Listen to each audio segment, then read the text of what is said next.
पूज्यवर, जब आप गौ को हरा चारा खिलाते हैं तो हरियाली सृष्टि प्रकृति का श्रृंगार है।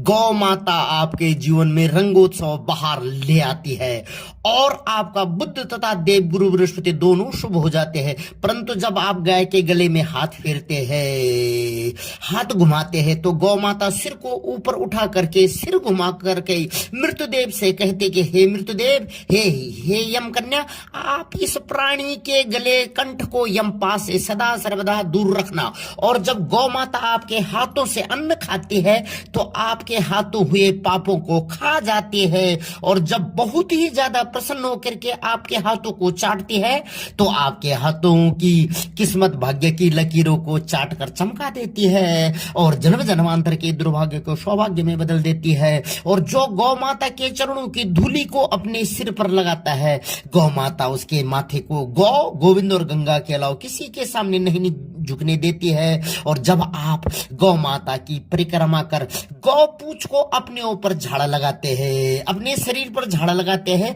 तो गौ माता आपके भाग्य, माथे तथा शरीर के सारे दोषों विकारों को झाड़ा लगा करके दूर कर देती है, निष्पाप कर देती है। और एक परिक्रमा पर एक लोक का, दो पर दो लोक का, और तीन परिक्रमा पर तीनों लोकों का, समस्त तीर्थों, चारों धामों, सप्त मोक्षपुरियों, 51 शक्तिपीठों एवं 12 ज्योतिर्लिंगों का पुण्य देकर देह त्याग के उपरांत आपको अंततोगत्ता अवश्य में मोक्ष एवं मुक्ति यानी गौ पूंछ पकड़ करके भवसागर बैतरणी पार कर देती है। और गौ, गोविंद और गंगा के परम प्रिय धाम गोलोक, कौन सा धाम? न तत् भाष्यतो सूर्यो न शशांको न पावका यद् गत्वा न निवर्तन्ते तद् धामम परमम मम तद् विष्णु परम पदम सदा पश्यन्तु सूर्य। उस परम प्रिय धाम में परम शांति, परम पद, परमानंद दे देती है। क्यों? क्योंकि प्राणी अनेक जन्म जन्मांतर में इतना पाप करने में सक्षम नहीं है जितना गौ, गंगा और गोविंद उसे निष्पाप करने में सक्षम है। इसलिए गौ माता मुंह सिर को ऊपर उठाकर घुमा कर कहती है कि तू कर पाप, पाप पर पाप कर, परंतु तू पाप करते करते थक जाएगा, परंतु मैं तुझे निष्पाप करने में कदापि नहीं थकूंगी, हारूंगी।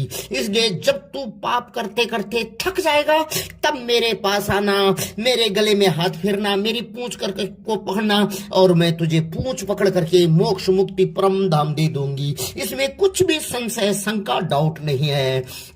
परंतु पूज्यवर, हमारा दुर्भाग्य, परम दुर्भाग्य कि हम धर्मराज युधिष्ठिर को भी स्वर्ग की जगह नरक ले जाने वाले श्वान कुत्ते की सेवा शुश्रूषा करेंगे, गला पकड़ेंगे, पूंछ पकड़ेंगे, शरीर को पकड़ेंगे, पर देवताओं की माता, देव माता गौ की सेवा नहीं करेंगे, जिसके गोबर में प्रथम पूज्य मंगल मूर्ति विघ्नहर्ता गणेश का तथा मूत्र में हिमालय राज हिमवान की दोनों कन्याओं मां गंगा तथा पार्वती का वास होता है।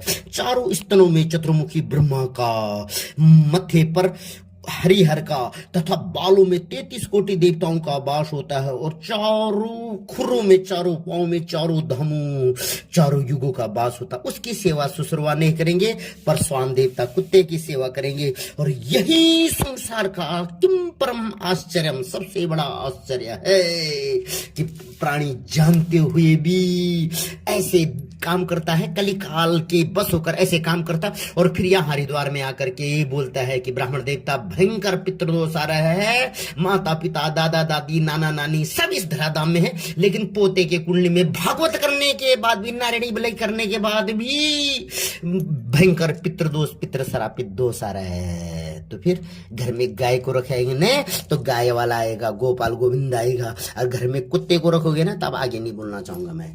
इन्हीं मंगल कामनाओं के साथ सबका कल्याण और गौ माता सबके पितरों का पूंछ पकड़ करके भवसागर पार करवा दे। हरि ओम नमो नारायण।